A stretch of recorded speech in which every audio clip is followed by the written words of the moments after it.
ये जो 2 साल का नियम बना है जी ये साबित कर रहा है जी लेकिन लखनऊ दिल्ली में सब कुछ ठीक नहीं है। और इस प्रदेश ने जो डीजीपी दिए, जो नई परंपरा शुरू की कार वाहक की, आप देख लीजिए 50 पायदान हैं।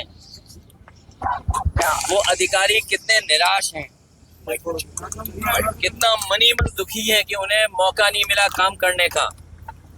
कितने आईपीएस होंगे जिन्हें मौका नहीं मिला, और अपने खासम खास और अपने पक्के को बैठाने के लिए, इसलिए कि जिससे कि बेईमानी की जा सके, जिससे अन्याय किया जा सके, जिससे कानून की धज्जियां उड़ाई जा सके, इसलिए सरकार अपना ऐसा फैसला कराना चाहती है, नियम बनाना चाहती है कि उन्हीं के कोई न कोई बैठ जाए, जिनको खुद का अपना भविष्य नहीं पता है कि 2 साल चलेंगे कि नहीं चलेंगे, वो 2 साल के नियम बना रहे हैं। मदरसा एक्ट को लेकर क्या कहेंगे? मदरसा एक्ट को लेकर जो अभी सुप्रीम कोर्ट ने मदरसा एक्ट को लेकर हाई कोर्ट के फैसले को रद्द किया है, साथ ही फटकार मिलेगा ये भी सरकार को।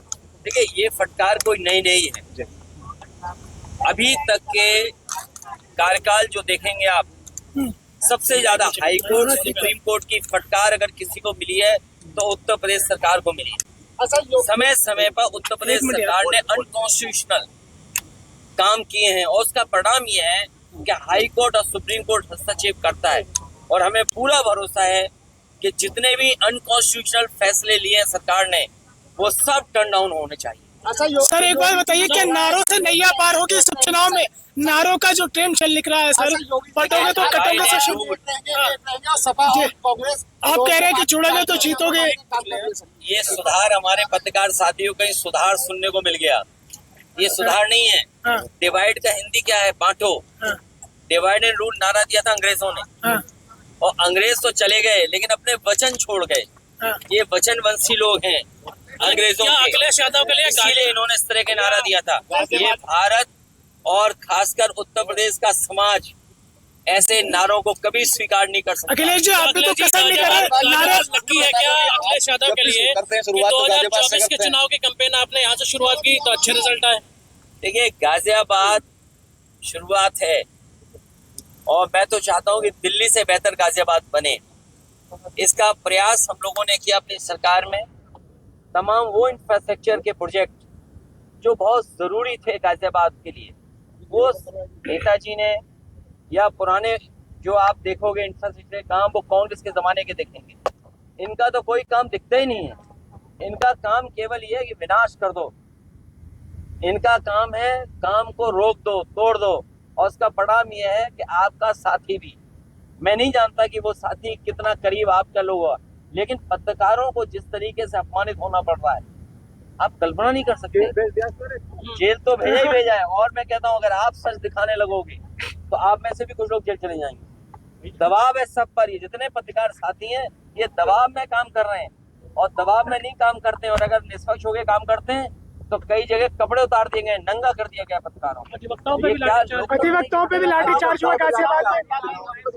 देखिए, जो कोर्ट में हुआ, और अधिवक्ताओं के साथ इस तरह व्यवहार पुलिस को नहीं करना चाहिए था।